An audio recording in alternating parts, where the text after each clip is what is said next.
Boris Johnson has been urged to show more determination to boost the UK's fishing industry after Brexit.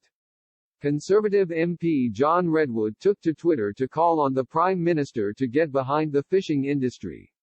He insisted there were plenty of options to help British trawlermen sell more of our fish. The Brexiteer tweeted, "Let's have more determination from our government to boost our fishing industry. There are plenty of options to help them to land, process and sell more of our fish as we take control of our waters effectively." Mr. Redwood's tweet comes as fishermen are facing red tape in the wake of Brexit. Cabinet Office Minister Michael Gove this week insisted Britain is prepared to do whatever is required to support its fishermen post-Brexit. He admitted there were bureaucratic obstacles to negotiate and navigate with the European Union. Mr. Gove made the comments on Thursday during Cabinet Office questions as he was pressed to support retaliation against member state vessels. Speaking in the Commons, Conservative MP Cheryl Murray said, "Fishing exporters in my constituency are having problems exporting to the EU.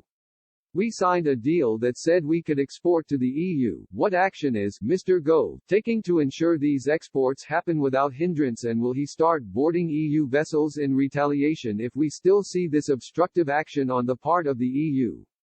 Mr. Gove replied, "What we do need to do is make sure that any bureaucratic obstructions which individual EU member states may still be applying are lifted, and of course, as I mentioned, we will reserve our rights as an independent coastal state to do whatever is required in order to make sure that our fishermen are backed up every step of the way."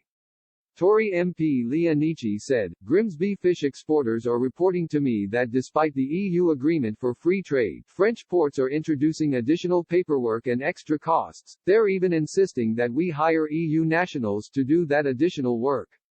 Will Mr. Gove take this matter up so that we can make sure the people of the EU continue to enjoy the highest quality seafood in Europe processed in Great Grimsby?"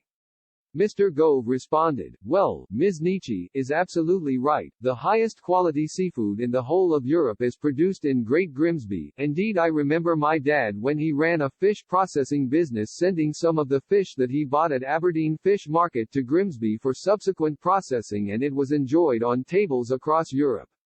And she's absolutely right that there are still some bureaucratic obstacles that we need to negotiate and navigate.